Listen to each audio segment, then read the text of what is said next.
Feliz y bendecido día, aprendiendo un curso de milagros. El secreto de la verdadera oración es olvidarte de las cosas que crees necesitar. Pedir algo específico es igual que ver el pecado primero y luego perdonarlo. Del mismo modo, al orar pasas por alto tus necesidades específicas, tal como las ves, y las dejas en manos de Dios.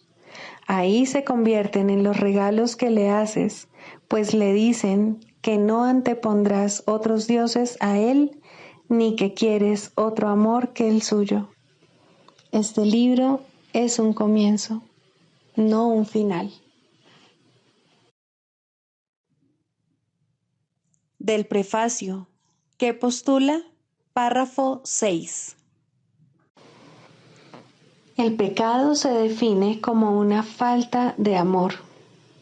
Puesto que lo único que existe es el amor, para el Espíritu Santo el pecado no es otra cosa que un error que necesita corrección en vez de algo perverso que merece castigo. Nuestra sensación de ser inadecuados, débiles o de estar incompletos procede del gran valor que le hemos otorgado al principio de la escasez, el cual rige al mundo de las ilusiones. Desde este punto de vista, buscamos en otros lo que consideramos que nos falta a nosotros.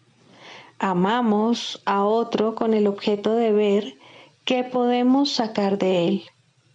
De hecho, a esto es a lo que en el mundo de los sueños se le llama amor. No puede haber mayor error que ese, pues el amor es incapaz de exigir nada. Introducción. Este es un curso de milagros. Es un curso obligatorio.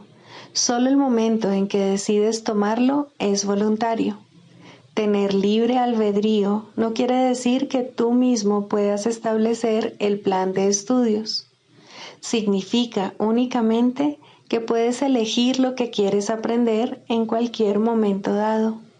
Este curso no pretende enseñar el significado del amor, pues eso está más allá de lo que se puede enseñar. Pretende, no obstante, despejar los obstáculos que impiden experimentar la presencia del amor, el cual es tu herencia natural. Lo opuesto al amor es el miedo, pero aquello que todo lo abarca no puede tener opuestos. Este curso puede, por lo tanto, resumirse muy simplemente de la siguiente manera. Nada real puede ser amenazado. Nada irreal existe. En esto radica la paz de Dios. Capítulo 1. El significado de los milagros. Primero, principios de los milagros. Principio 1. No hay grados de dificultad en los milagros. No hay ninguno que sea más difícil o más grande que otro. Todos son iguales. Todas las expresiones de amor son máximas. Capítulo 7. Los regalos del reino. 6. De la vigilancia a la paz.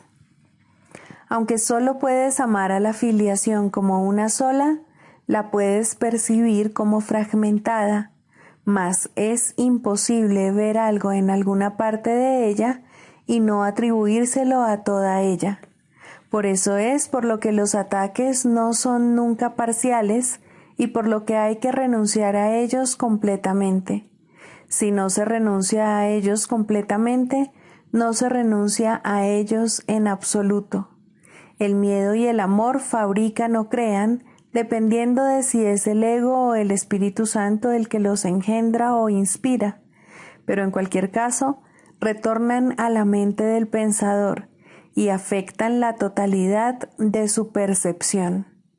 Esto incluye el concepto que tiene de Dios, de sus creaciones y de sí mismo. Dicho pensador no apreciará ni a unos ni a otros si los contempla con miedo, pero los apreciará a todos si los contempla con amor. La mente que acepta el ataque es incapaz de amar. Ello se debe a que cree que puede destruir el amor, lo cual quiere decir, por lo tanto, que no comprende lo que éste es. Si no comprende lo que es el amor, no se puede percibir a sí misma como amorosa. Esto hace que pierda su conciencia de ser, da lugar a sentimientos de irrealidad, y lo que resulta de ello es una confusión total. Tu pensamiento ha dado lugar a esto debido a su poder, pero puede también salvarte de ello porque su poder no lo creaste tú. Tu capacidad para dirigir tu pensamiento de acuerdo con lo que elijas es parte de ese poder. Si no crees que puedes dirigirlo, es que has negado que tu pensamiento tenga poder y por lo tanto has hecho que sea impotente en tu pensamiento. El ingenio del ego para asegurar su supervivencia es enorme, mas dicho ingenio emana del mismo poder de la mente que el ego niega. Esto quiere decir que el ego ataca lo que lo sustenta, lo cual no puede sino producir gran ansiedad. Por eso es por lo que el ego jamás reconoce lo que está haciendo. Es perfectamente lógico, pero a todas luces demente. Pues para subsistir, el ego se nutre de la única fuente que es totalmente adversa a su existencia. Temeroso de percibir el poder de esa fuente, se ve forzado a menospreciarla, lo cual amenaza su propia existencia, produciendo un estado que le resulta intolerable. Prosiguiendo de manera lógica, aunque todavía demente, el ego resuelve este dilema completamente descabellado de un modo igualmente descabellado. Deja de percibir que su existencia está amenazada, proyectando la amenaza sobre ti y percibiendo a tu ser como inexistente. Esto asegura su continuidad si te pones de su parte, garantizando así el que no puedas conocer tu seguridad. El ego no puede permitirse saber nada. El conocimiento es total y el ego no cree en totalidades. En este descreimiento estriba su origen y aunque el ego no te quiere, le es fiel a sus propios antecedentes y engendra tal como fue engendrado. La mente siempre se reproduce tal como fue producida. El ego, que es un producto del miedo, reproduce miedo. Le es leal a éste y esa lealtad le hace traicionar al amor porque tú eres amor. El amor es tu poder, que el ego tiene que negar. Tiene que negar también todo lo que este poder te confiere porque te lo confiere todo. Nadie que lo tenga todo desea al ego. Su propio hacedor, pues, no lo quiere.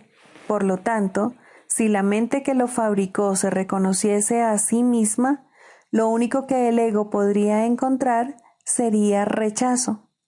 Y si esta mente reconociese a cualquier parte de la filiación, se conocería a sí misma. El ego, por consiguiente, se opone a toda muestra de aprecio, a todo reconocimiento, a toda percepción sana, así como a todo conocimiento.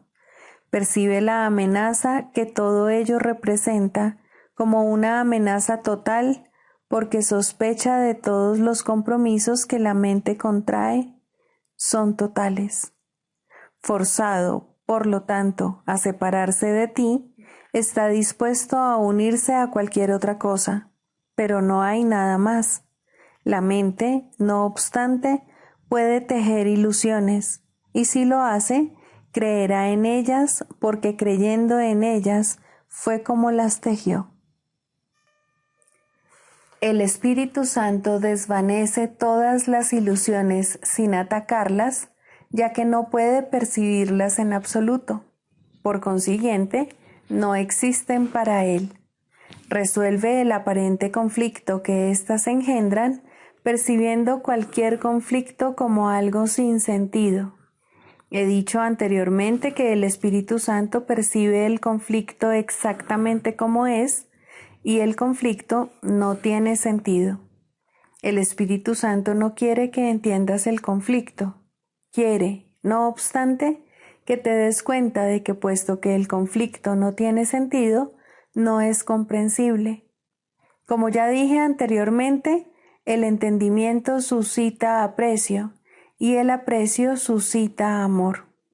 El amor es lo único que se puede entender, ya que solo el amor es real y por lo tanto, solo el amor tiene sentido. Si tuvieras presente lo que el Espíritu Santo te ofrece, no podrías mantenerte alerta excepto en favor de Dios y de su reino. La única razón por la que te puede resultar difícil aceptar esto es porque tal vez aún creas que hay algo más. Las creencias no requieren vigilancia a menos que estén en conflicto. Si lo están, es que hay elementos conflictivos en ellas que han desencadenado un estado de guerra, haciendo que sea imprescindible mantenerse alerta. Cuando se está en paz, no es necesario estar alerta.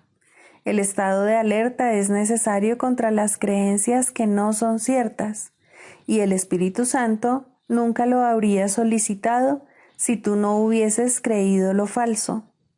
Cuando crees en algo, haces que sea real para ti. Cuando crees en lo que Dios no conoce, tu pensamiento parece contradecir al suyo, y esto hace que parezca que lo estás atacando. He señalado repetidamente que el ego cree que puede atacar a Dios y trata de convencerte de que eso es lo que tú has hecho. Si la mente no puede atacar, el ego, con perfecta lógica, arriba a la conclusión de que tú no puedes ser otra cosa que un cuerpo.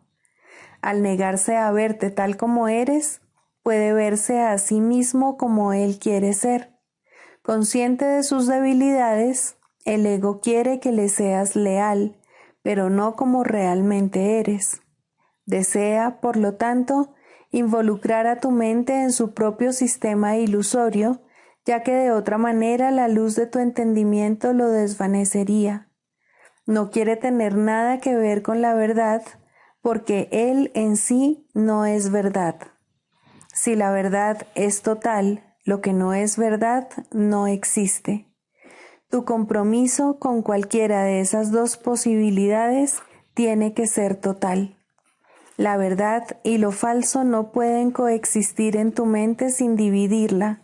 Si no pueden coexistir en paz, y si lo que quieres es estar en paz, tienes que abandonar por completo y para siempre la idea del conflicto. Esto requiere que te mantengas alerta mientras no te des cuenta de lo que es verdad.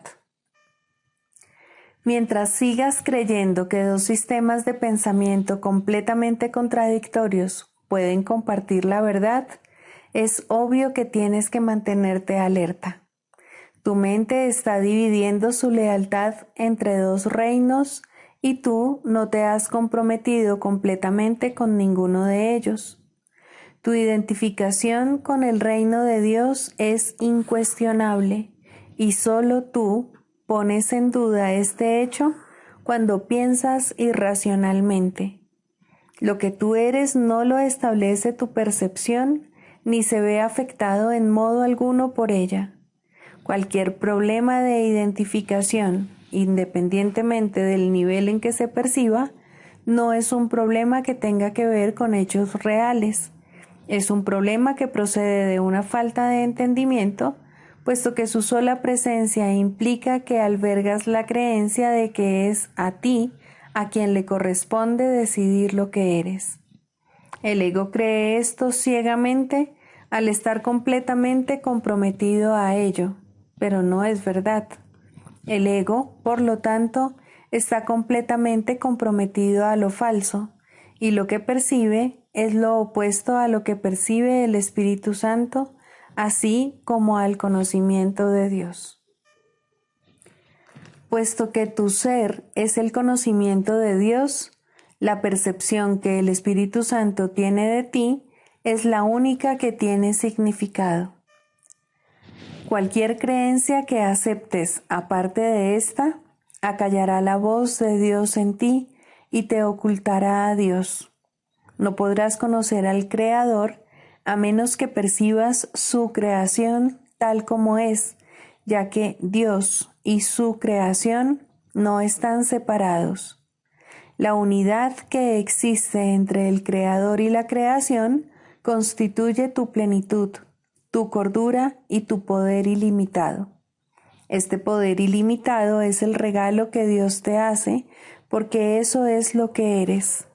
Si separas tu mente de dicho poder, no podrás sino percibir la fuerza más grande del universo como si fuese débil, ya que no creerás formar parte de ella. Cuando percibes a la creación como que tú no formas parte de ella, la consideras débil, y los que se consideran a sí mismos débiles no pueden sino atacar. Mas el ataque tiene que ser ciego porque no hay nada que atacar. Por lo tanto, inventan imágenes, las perciben como despreciables y luego las atacan por su falta de valor. Esto es todo lo que el mundo del ego es. Nada. No tiene sentido. No existe. No trates de entenderlo, porque si tratas de entenderlo, es que crees que se puede entender y, por lo tanto, que se puede apreciar y amar. Eso justificaría su existencia, la cual es injustificable. Tú no puedes hacer que lo que no tiene sentido lo tenga. Eso no sería más que un intento de mente. Si permites que la locura se adentre en tu mente, es que has juzgado que la cordura no es algo enteramente deseable. Si deseas otra cosa, fabricarás otra cosa, pero al ser otra cosa, atacará tu sistema de pensamiento y dividirá tu lealtad. En ese estado de división, no te será posible crear y tendrás que mantenerte alerta contra dicho estado, porque lo único que se puede extender es la paz. Tu mente dividida está obstruyendo la extensión del reino, y en la extensión de éste reside tu felicidad. Si no extiendes el reino, es que no estás pensando con tu Creador ni creando como Él creó. Ante esta deprimente situación, el Espíritu Santo te recuerda dulcemente que estás triste porque no estás llevando a cabo tu función de co-creador con Dios y por lo tanto te estás privando a ti mismo de felicidad. Esto no es algo que Dios haya decidido, sino que fuiste tú quien lo decidió así. Si tu mente pudiese estar en desacuerdo con la de Dios, lo que tu voluntad dispusiese no tendría sentido. Sin embargo, puesto que la voluntad de Dios es inalterable, no es posible ningún conflicto de voluntades. Esa es la enseñanza perfectamente congruente del Espíritu Santo. La creación, no la separación, es tu voluntad, porque es también la voluntad de Dios, y nada que se oponga a ella tiene sentido en absoluto. Al ser una obra perfecta, la filiación solo puede obrar con perfección, extendiendo la dicha en la que fue creada e identificándose con su Creador y sus creaciones, sabiendo que son uno y lo mismo. Libro de ejercicios. Pregunta 11. ¿Qué es la creación? La creación es la suma de todos los pensamientos de Dios en número infinito y sin límite alguno en ninguna parte. Solo el amor crea y únicamente a su semejanza. Jamás hubo tiempo alguno en el que todo lo que creó no existiese, ni jamás habrá tiempo alguno en que nada que haya creado sufra merma alguna. Los pensamientos de Dios han de ser por siempre y para siempre exactamente como siempre han sido y como son, inalterables con el paso del tiempo, así como después de que éste haya cesado. Los pensamientos de Dios poseen todo el poder de su Creador, pues Él quiere incrementar el amor extendiéndolo, y así su Hijo participa en la creación y, por lo tanto, no puede sino compartir con su Padre el poder de crear. Lo que Dios ha dispuesto que sea uno eternamente, lo seguirá siendo cuando el tiempo se acabe, y no cambiará a través del tiempo, sino que seguirá siendo tal como era antes de que surgiera la idea del tiempo. La creación es lo opuesto a todas las ilusiones porque es la verdad. La creación es el Santo Hijo de Dios, pues en la creación su voluntad es plena con respecto a todo, al hacer que cada parte contenga la totalidad. La inviolabilidad de su unicidad está garantizada para siempre, perennemente a salvo dentro de su santa voluntad y más allá de cualquier posibilidad de daño, separación, imperfección o de nada que pueda mancillar en modo alguno su impecabilidad. Nosotros, los hijos de Dios, somos la creación. Parecemos estar separados y no ser conscientes de nuestra eterna unidad con Él. Sin embargo, tras todas nuestras dudas y más allá de todos nuestros temores, todavía hay certeza, pues el amor jamás abandona sus pensamientos y ellos comparten su certeza. El recuerdo de Dios se encuentra en nuestras mentes santas, que son conscientes de su unicidad y de su unión con su Creador. Que nuestra función sea únicamente permitir el retorno de este recuerdo y que su voluntad se haga en la tierra, así como que se nos restituya nuestra cordura y ser solamente tal como Dios nos creó. Nuestro Padre nos llama, oímos su voz y perdonamos a la creación en nombre de su Creador, la santidad misma, cuya santidad su creación comparte con Él, cuya santidad sigue siendo todavía parte de nosotros. Lección 328. Elijo estar en segundo lugar para obtener el primero.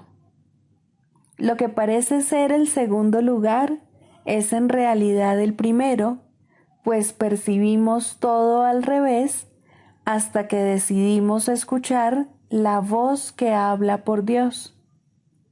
Nos parece que solo podemos alcanzar autonomía si nos esforzamos por estar separados y que la manera de salvarnos es aislándonos del resto de la creación de Dios. No obstante, lo único que podemos derivar de ello es enfermedades, sufrimientos, pérdidas y muerte. Esto no es lo que nuestro Padre dispone para nosotros, y no existe otra voluntad que la suya. Unirnos a su voluntad es encontrar la nuestra. Y, puesto que nuestra voluntad es la suya, es a Él a quien debemos acudir para reconocer nuestra voluntad. No hay otra voluntad que la tuya, y me alegro de que nada que pueda imaginarme contradiga lo que tú quieres que yo sea. Tu voluntad es que yo me encuentre completamente a salvo y eternamente en paz, y comparto gustosamente contigo, Padre mío, esa voluntad que tú me otorgaste como parte de mí.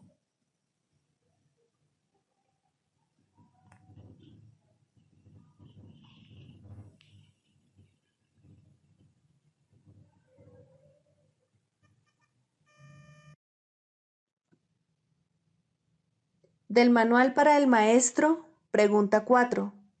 ¿Cuáles son las características de los maestros de Dios? 4. Mansedumbre. Para los maestros de Dios, el daño es algo imposible. No pueden infligirlo ni sufrirlo. El daño es el resultado de juzgar. Es el acto deshonesto que sigue a un pensamiento deshonesto.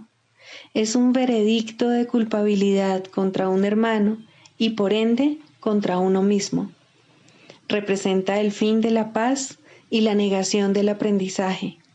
Demuestra la ausencia del plan de aprendizaje de Dios y el hecho de haber sido sustituido por la demencia. Todo maestro de Dios tiene que aprender, y bastante pronto en su proceso de formación, que hacer daño borra completamente su función de su conciencia. Hacer daño le confundirá y le hará abrigar sospechas y sentir ira y temor. Hará que le resulte imposible aprender las lecciones del Espíritu Santo. Tampoco podrá oír al Maestro de Dios, quien solo puede ser oído por aquellos que se dan cuenta de que hacer daño, de hecho, no lleva a ninguna parte y de que nada provechoso puede proceder de ello. Los maestros de Dios, por lo tanto, son completamente mansos. Necesitan la fuerza de la mansedumbre, pues gracias a ella, la función de la salvación se vuelve fácil. Para los que hacen daño, llevar a cabo dicha función es imposible. Pero para quienes el daño no tiene significado, la función de la salvación es sencillamente algo natural. ¿Qué otra elección, sino esta, tiene sentido para el que está en su sano juicio? ¿Quién, de percibir un camino que conduce al cielo, elegiría el infierno? ¿Y quién elegiría la debilidad que irremediablemente resulta de hacer daño cuando puede elegir la fuerza infalible, todo abarcante e ilimitada de la mansedumbre? El poder de los maestros de Dios radica en su mansedumbre, pues han entendido que los pensamientos de maldad no emanan del Hijo de Dios ni de su Creador. Por lo tanto, unen sus pensamientos a aquel que es su fuente, y así su voluntad, que siempre fue la de Dios, queda libre para ser como es.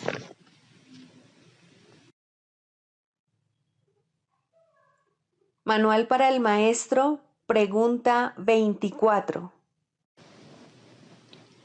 ¿Existe la reencarnación? En última instancia, la reencarnación es imposible. El pasado no existe ni el futuro tampoco, y la idea de nacer en un cuerpo, ya sea una o muchas veces, no tiene sentido. La reencarnación, por lo tanto, no puede ser verdad desde ningún punto de vista. Nuestra única pregunta debería ser, ¿es un concepto útil? Y eso depende, por supuesto, del uso que se le dé. Si se usa para reforzar el reconocimiento de la naturaleza eterna de la vida, es ciertamente útil. ¿Qué otra pregunta con respecto a la reencarnación podría ser útil para arrojar luz sobre el camino? Al igual que muchas otras creencias, Esta puede usarse desacertadamente. En el mejor de los casos, el mal uso que se hace de ella da lugar a preocupaciones y tal vez a orgullo por el pasado. En el peor de los casos, provoca inercia en el presente. Y entre estos dos extremos, puede dar lugar a muchísimas insensateces. La reencarnación no sería, en ningún caso, el problema con el que hay que lidiar ahora. Si la reencarnación fuese responsable de algunas de las dificultades a las que el individuo se enfrenta ahora, la única tarea de éste seguiría siendo la de escapar de ellas ahora. Si lo que está haciendo es sentando las bases para una vida futura, aún así solo puede solventar el asunto de su salvación ahora. Puede que algunos hallen consuelo en el concepto, y si ello los consuela, su valor es evidente. Lo cierto es, sin embargo, que tanto los que creen en la reencarnación como los que no, pueden encontrar el camino que conduce a la salvación. Por lo tanto, no puede considerarse que sea una idea esencial en el programa de estudios. Siempre existe cierto riesgo en ver el presente en función del pasado, mas siempre hay algo bueno en cualquier pensamiento que refuerce la idea de que la vida y el cuerpo no son lo mismo. Para nuestros propósitos, no sería útil adoptar una postura definitiva al respecto. Un maestro de Dios debe ser igualmente útil para los que creen en la reencarnación como para los que no. Exigirle una postura definitiva simplemente limitaría su utilidad, así como su propia capacidad de decisión. Nuestro curso no se ocupa de ningún concepto que no sea aceptable para cualquier persona, independientemente de sus creencias previas. Bastante tendrá con lidiar con su ego como para añadir controversias sectarias a su carga. Tampoco sería ventajoso que alguien aceptara el curso prematuramente solo porque éste apoya una creencia que él ha albergado por mucho tiempo. No puede hacerse demasiado hincapié en el hecho de que lo que el curso se propone es una completa inversión del pensamiento. Cuando esto finalmente se logre, cuestiones tales como la validez de la reencarnación dejarán de tener sentido. Hasta entonces, es probable que sean simplemente motivo de controversia. El Maestro de Dios, por lo tanto, hará bien en alejarse de todas esas cuestiones, ya que aparte de ellas es mucho lo que tiene que enseñar y aprender. Debe aprender y enseñar que las cuestiones teóricas no son más que una pérdida de tiempo, puesto que desvían al tiempo del propósito que se le asignó. Si un concepto o una creencia tiene aspectos útiles, se le dirá. También se le dirá cómo usarlos. ¿Qué más necesita saber? ¿Quiere decir esto que el Maestro de Dios no debe creer en la reencarnación ni discutirla con otros que sí creen en ella? Por supuesto que no. Si él cree en la reencarnación, sería un error que renunciase a su creencia a menos que su maestro interno así se lo aconsejase. Y eso es muy poco probable. Es posible que se le indique que está haciendo un mal uso de la creencia, de tal manera que ello resulta perjudicial tanto para el progreso de su alumno como para el suyo propio. En ese caso, se le recomendaría una reinterpretación, puesto que ésta sería necesaria. Lo único que se tiene que reconocer, no obstante, es que el nacimiento no fue el principio y que la muerte no es el final, mas ni siquiera esto se requiere del principiante. Él solo necesita aceptar la idea de que lo que sabe no es necesariamente todo lo que es posible aprender. Su jornada habrá comenzado. El énfasis de este curso es siempre el mismo. En este momento es cuando se te ofrece total salvación y en este momento es cuando puedes aceptarla. Esa sigue siendo tu única responsabilidad. La expiación se puede equiparar a la escapatoria total del pasado o a la total falta de interés por el futuro. El cielo está aquí. No existe ningún otro lugar.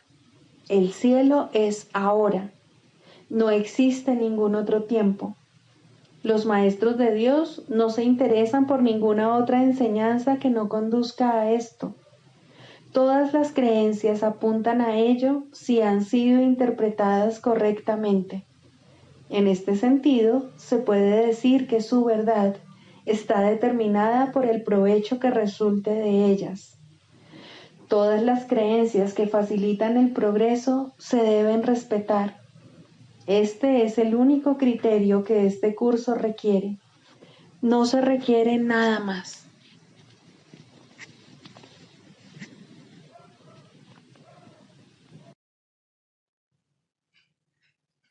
Clarificación de términos. Mente, espíritu. El término mente se utiliza para representar el principio activo del espíritu, el cual le suministra a éste su energía creativa.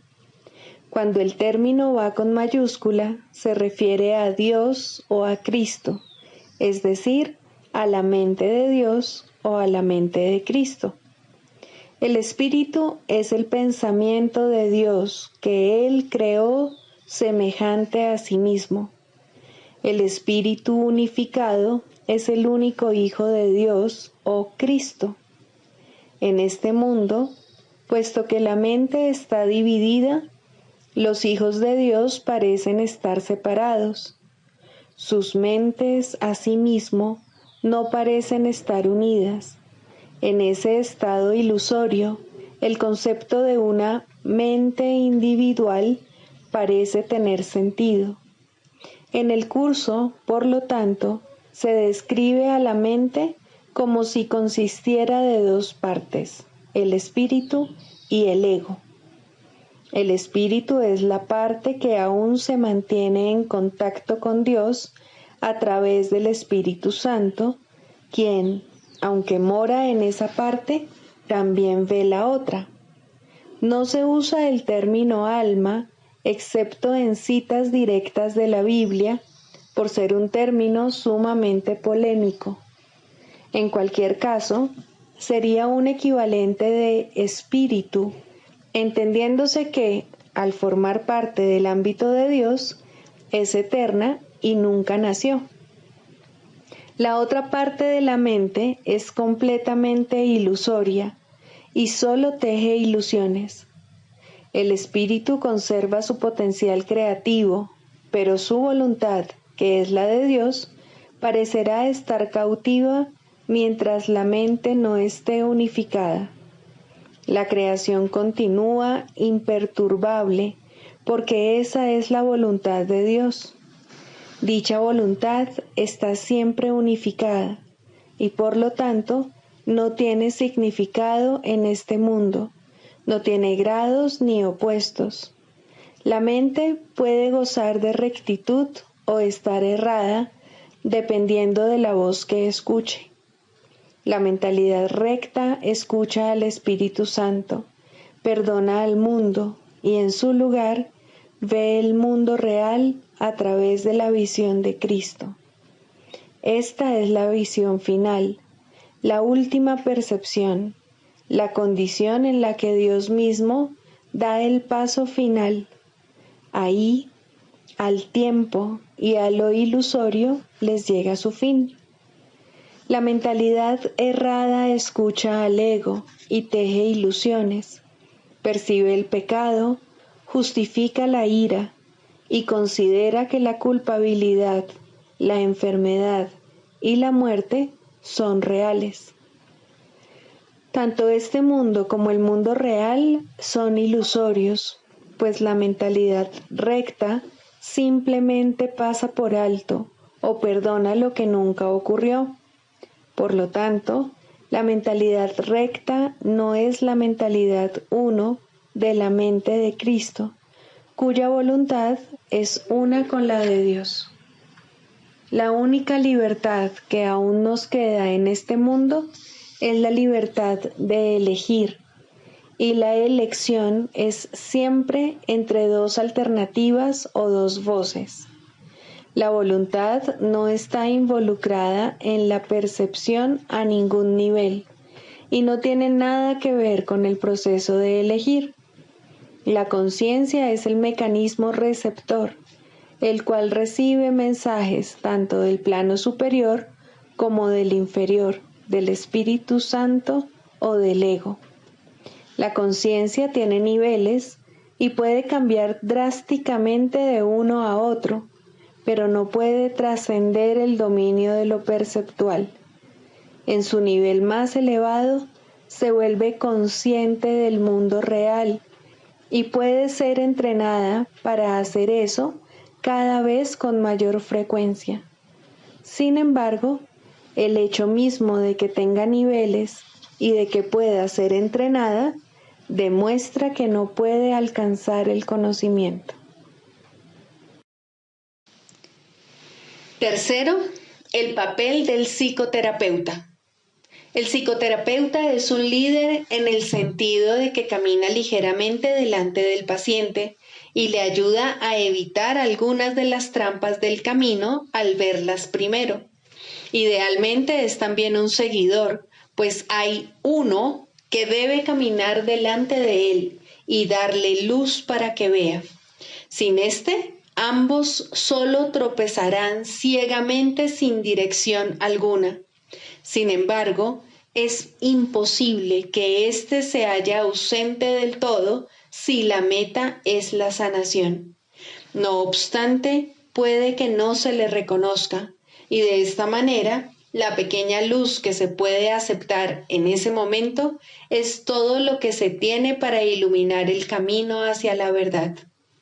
La sanación está restringida tanto por las limitaciones del psicoterapeuta como por las del paciente.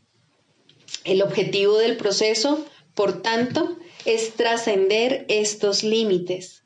Ninguno de los dos puede hacer esto solo, pero cuando se unen, se les ha dado la potencialidad para trascender todas las limitaciones. Ahora el alcance de su éxito depende de qué tanto de su potencialidad están dispuestos a usar. La voluntad puede provenir de cualquiera de los dos al principio, y en cuanto el otro la comparta, crecerá. El progreso se convierte en un asunto de decisión. Puede alcanzar casi hasta el cielo o no alejarse del infierno más que un paso o dos. Es muy posible que la psicoterapia parezca fracasar. Incluso es posible que el resultado parezca un retroceso. Pero al final tiene que haber algún éxito. Uno pide ayuda, otro escucha y trata de responder en forma de ayuda. Esta es la fórmula de la salvación y tiene que sanar. Solo las metas divididas pueden interferir en la sanación perfecta. Un terapeuta sin ningún ego podría sanar el mundo sin una palabra, por el solo hecho de estar ahí. No necesita que nadie lo vea o le hable o incluso sepa de su existencia. Su simple presencia es suficiente para sanar. El terapeuta ideal es uno con Cristo, pero la sanación es un proceso, no un hecho. El terapeuta no puede progresar sin el paciente y el paciente no puede estar listo para recibir a Cristo o de lo contrario no podría estar enfermo. En un sentido, el terapeuta sin ego es una abstracción que se encuentra al final del proceso de sanación, demasiado avanzado para creer en la enfermedad y demasiado cerca de Dios para conservar sus pies en la tierra. Ahora Él puede ayudar a través de aquellos que necesitan ayuda, pues de esta manera está llevando a cabo el plan establecido para la salvación. El psicoterapeuta se convierte en su paciente al trabajar a través de otros pacientes para expresar sus pensamientos a medida que los recibe de la mente de Cristo. El canto de la oración. 2. El perdón. Introducción. El perdón da alas a la oración para que su ascenso sea fácil y su progreso veloz. Sin su fuerte apoyo sería inútil tratar de ir más allá del primer peldaño de la oración o incluso intentar ascender. El perdón es el aliado de la oración, su hermano en el plan para tu salvación. Ambos vendrán a sostenerte y a mantener tus pies firmemente plantados y tu propósito fuerte e inalterable. Contempla la ayuda más grande que Dios ordenó que estuviese contigo hasta que llegues a Él, y con esto llega el fin de las ilusiones. A diferencia de la naturaleza intemporal de su hermana, la oración, el perdón tiene un final, pues se vuelve innecesario cuando el ascenso se completa. No obstante, por ahora tiene un propósito más allá del cual no puedes ir, ni es necesario que lo hagas. Logra esto y habrás sido redimido. Logra esto y habrás sido transformado. Logra esto y salvarás al mundo. Primero, perdonarte a ti mismo. Ningún regalo del cielo ha sido tan mal interpretado como el perdón. De hecho, se ha convertido en una calamidad, en una maldición allí donde debía bendecir, en una cruel burla de la gracia, en una parodia de la santa paz de Dios. Pero aquellos que aún no han elegido dar los primeros pasos en el camino de la oración, no pueden sino usarlo de esa manera. La benevolencia del perdón resulta imperceptible al principio, porque no se entiende lo que es la salvación ni realmente se busca. Lo que se concibió para curar se usa para herir, porque no se desea el perdón. La culpa se convierte en la salvación y el remedio parece ser una terrible alternativa a la vida. Así, pues, el perdón para destruir se adapta mucho mejor al propósito del mundo que el verdadero objetivo del perdón y los medios honestos por los cuales éste se alcanza. El perdón para destruir no pasará por alto ningún pecado, ningún crimen, ni ninguna traza de culpa que pueda buscar, encontrar y, entre comillas, amar. Amado de su corazón es el error, y las faltas lucen enormes y crecen y se expanden ante su mirada. Selecciona cuidadosamente todas las cosas perversas y pasa por alto lo amoroso, como si de una plaga se tratase, algo odioso teñido de peligro y muerte. El perdón para destruir es la muerte, y eso es lo que ve en todo lo que contempla y odia. La misericordia de Dios se ha convertido en un cuchillo retorcido que busca destruir al Santo Hijo que Él ama. ¿Te perdonarías a ti mismo por todo esto? Aprende entonces que Dios te ha dado los medios a través de los cuales puedes retornar a Él en paz. No veas el error, no lo hagas real. Selecciona lo amoroso y perdona el pecado al elegir en su lugar la faz de Cristo. ¿De qué otra manera puede la oración regresar a Dios? Él ama a su Hijo. ¿Podrías acordarte de Él y al mismo tiempo odiar lo que Él creó? Odiarás al Padre si odias al Hijo que Él ama. Pues tal como veas al Hijo, así te verás a ti mismo, y tal como te veas a ti mismo, así será Dios para ti. De la misma manera en que siempre oras por ti, Del mismo modo es a ti al que siempre se le concede el perdón. Es imposible perdonar a otro, pues son únicamente tus pecados lo que ves en él. Quieres verlos en él y no en ti. Por eso es por lo que perdonar a otro es una ilusión. Sin embargo, es el único sueño feliz en todo el mundo, el único que no conduce a la muerte. Solo en otro puedes perdonarte a ti mismo, pues le has hecho culpable de tus pecados y ahora tienes que encontrar tu inocencia en él. ¿Quién sino el pecador necesita que se le perdone? Jamás pienses que puedes ver pecado en nadie excepto en ti mismo. Este es el gran engaño del mundo, y tú, el que más se engaña a sí mismo. Siempre parece que el malvado es otro, y como resultado de su pecado, tú eres el perjudicado. ¿Sería posible la liberación si esto fuese cierto? Pues en tal caso serías el esclavo de todos, ya que lo que cualquiera de ellos hiciese dictaría tu destino, tus sentimientos, tu desesperación o esperanza, tu desdicha o alegría. No serías libre a menos que Él te concediese la libertad, y al Él ser malvado, solo puede dar maldad.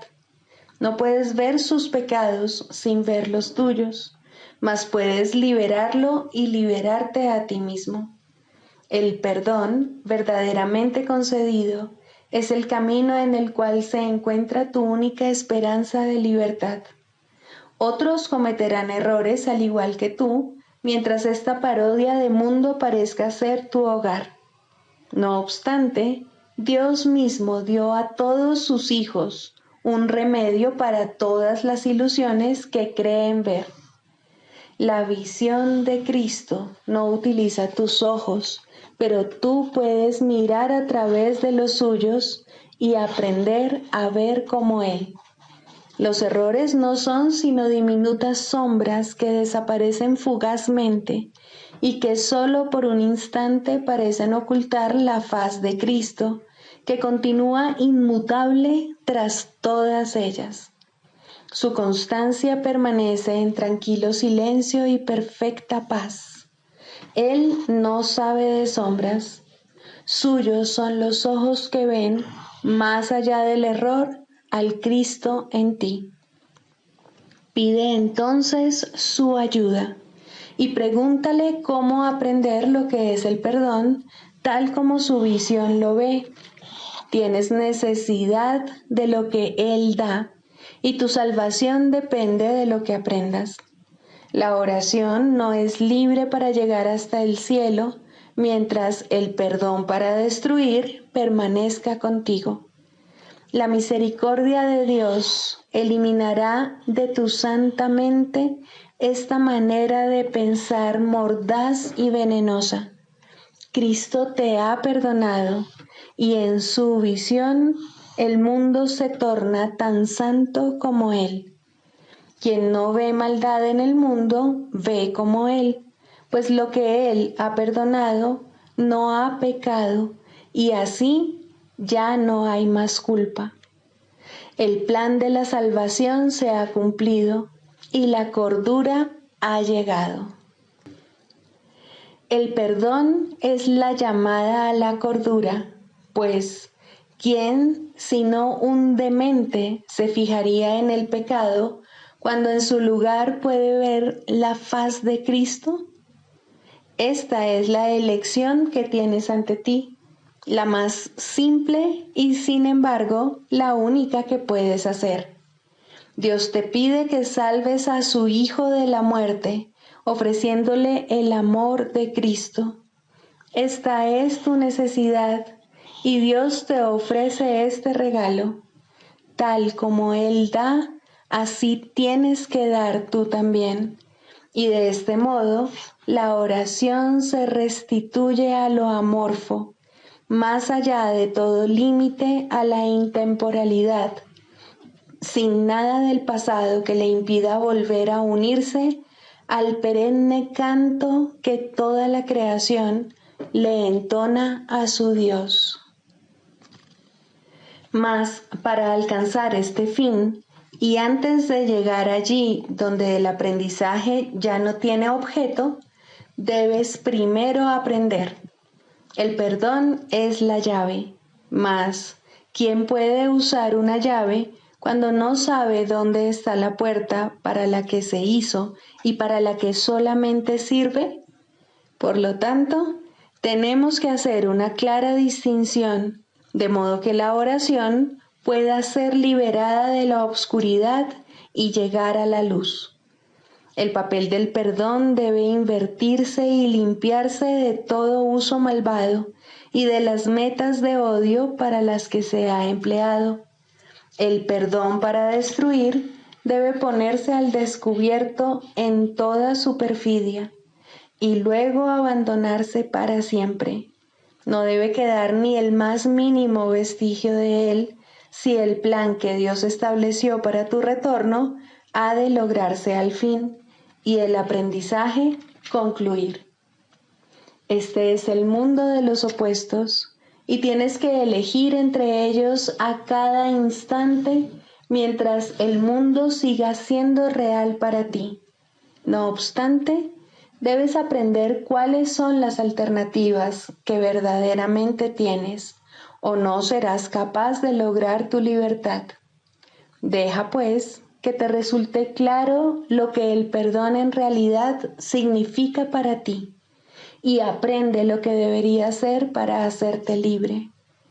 El nivel de tu oración depende de ello, pues aquí espera por su libertad para elevarse del mundo del caos y llegar a la paz.